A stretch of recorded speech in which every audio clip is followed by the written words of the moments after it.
Hey folks, so I'm sure from seeing some of my videos, a lot of you have noticed how low my success rate is when it comes to air layering my dad's Loquat tree.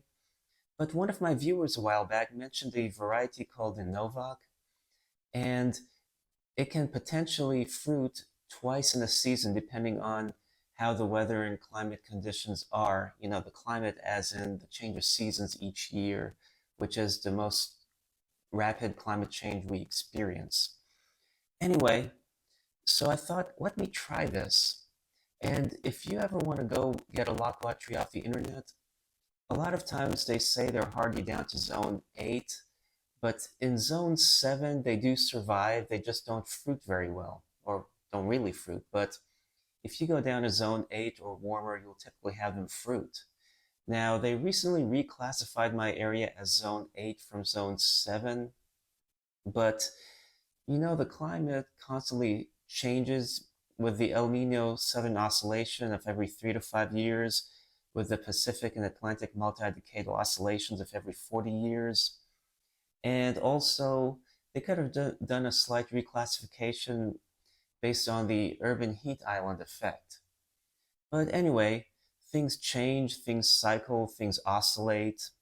You know, we oscillate every day from night to day. We oscillate, you know, with the seasons and the different trends, short term and long term.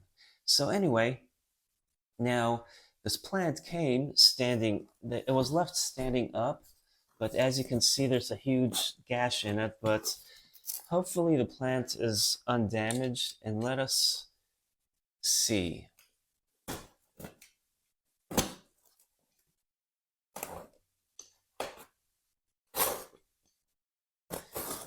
This blade is dull, and my other box cutter is indisposed at the moment.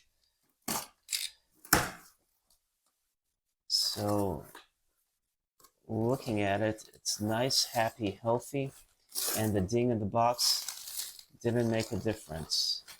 This is quite a good sized pot for such a small plant. Looks like something ate a hole in the leaf, but it came nice and healthy. So I'll be excited to see if this will actually produce fruit in my area. Well, I hope you enjoyed this video, and if you're interested in the Novak and trying it out, leave a comment and what you thought about it. This was the only one, though, that I could find on the internet that was for sale when I searched for them. Although I did find someone selling cuttings of them, but Loquat cuttings don't root very well at all. It's like you have to air layer. Or I'm just not very good at propagating these. You know, everyone has their own things they're good at and not good at. And with plants, I'm good at a lot of them, not good at this one. Well, thanks for watching and happy planting.